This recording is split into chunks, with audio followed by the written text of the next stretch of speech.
Hello students, तो आज हम बात करने वाले हैं factors affecting the selection of type of foundation.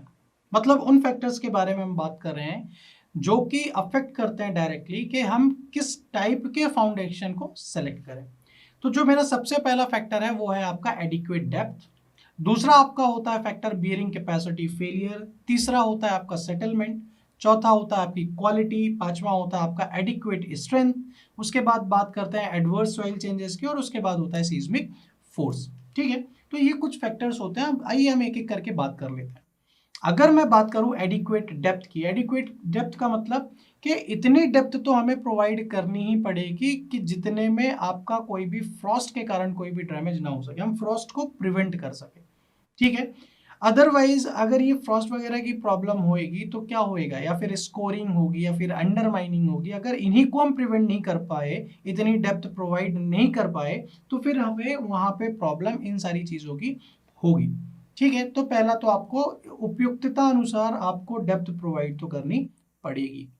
दूसरी चीज ये कि जब आप बियरिंग कैपेसिटी फेलियर की बात करते हो, अगर फाउंडेशन मेरा सेफ नहीं रहेगा against the bearing capacity failure, तो मेरे कोई भी स्ट्रक्चर को बनाने या खड़े करने में कोई भी वो मेरे लिए बेनिफिशियल नहीं होगा। ठीक है, बियरिंग कैपेसिटी सॉइल का एक वो टर्म होता है जो कि किसी भी फेलियर के अगेंस्ट में कितनी वो स्ट्रेंथ प्रोवाइड कर रहा है, उस चीज को बता रहा है।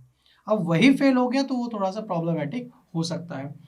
फाउंडेशन के अंदर कोई भी सेटलमेंट नहीं होना चाहिए, अदरवाइज वो स्ट्रक्चर को क्या कर देती है, डैमेज कर देती है। तो ये सेटलमेंट एक तीसरा फैक्टर हो गया। चौथा आपका क्या हो गया, क्वालिटी हो गया। आपको क्वालिटी कुछ इस तरीके से रखनी होगी फाउंडेशन की जिसमें के कोई भी डिटोरिएशन ना आ सके, कोई भी सल्फेट अटैक ना आ सके। तो इस टाइप की आपको एडिक्वेट क्वालिटी के ऊपर भी काम करना पड़ेगा। उसके बाद जब हम स्ट्रेंथ की बात करते हैं तो स्ट्रेंथ में भी आपको कुछ इस तरीके से फाउंडेशन को डिजाइन करना पड़ेगा कि उसके अंदर कोई भी फ्रैक्चर्स ना हो, कोई भी मतलब सुपर स्ट्रक्चर लोड के कारण कोई भी ब्रेक ना लग सके। अदरवाइज आपको वहां पे भी फिर प्रॉब्लम फेस करनी पड़ेगी। अब एडिक्वेट स्ट्रेंथ की जब हम बात करेंगे तो ये एडिक्वेट स्ट्रेंथ हम किस तरीके से फुलफिल करेंगे, उसके लिए कुछ हमारे पास स्पेसिफिकेशन होते हैं, कुछ स्टैंडर्ड्स होते हैं। तो हम उन डिजाइन स्पेसिफिकेशन के बेसिस पे हम क्या करेंगे, उसके एडिक्वेट स्ट्रेंथ के ऊपर भी वर्कआउट करेंगे।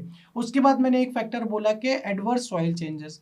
फाउंडेशन के अंदर इतनी कैपेबिलिटी होनी चाहिए, इतना एबल होना चाहिए कि वो सॉइल के अंदर जो भी long term adverse soil changes हो रहे हैं वो उसको रजिस्ट कर ले। जैसे कि अगर एक्सपेंसिव सॉइल है, अगर एक्सपेंसिव सॉइल के अंदर एक्सपेंशन हुआ या फिर वो श्रिंक हुई just because of movement of the moisture, तो वो क्या करेगा, फाउंडेशन को डैमेज कर सकता है। और फाउंडेशन डैमेज हुआ मतलब कि एट द एंड क्या आपका डैमेज हो रहा है, स्ट्रक्चर डैमेज हो रहा है। उसके बाद एक और फैक्टर होता है सीज्मिक फोर्स। सीज्मिक फोर्स की अगर हम बात करें तो हमारा फाउंडेशन कुछ इस तरीके का होना चाहिए कि वो क्या कर सके, कुछ स्ट्रक्चर की डिजाइन कुछ इस तरीके की हो कि वो अर्थक्वेक वगैरह उसमें ना आए, किसी भी टाइप का लेटरल फोर्सेस को वो क्या कर, लेटरल फोर्स डैमेज ना कर सके।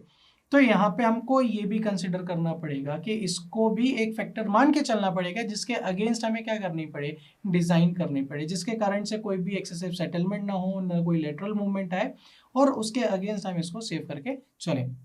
तो आई होप जब आप कभी भी किसी भी साइट पे आपको सेलेक्ट करना होगा फाउंडेशन को, किस टाइप का फाउंडेशन प्रोवाइड करें, तो इन फैक्टर्स को आप एक बार स्टडी करेंगे और इन फैक्टर्स को ध्यान में रखते हुए ही अपने फाउंडेशन का सिलेक्शन करेंगे।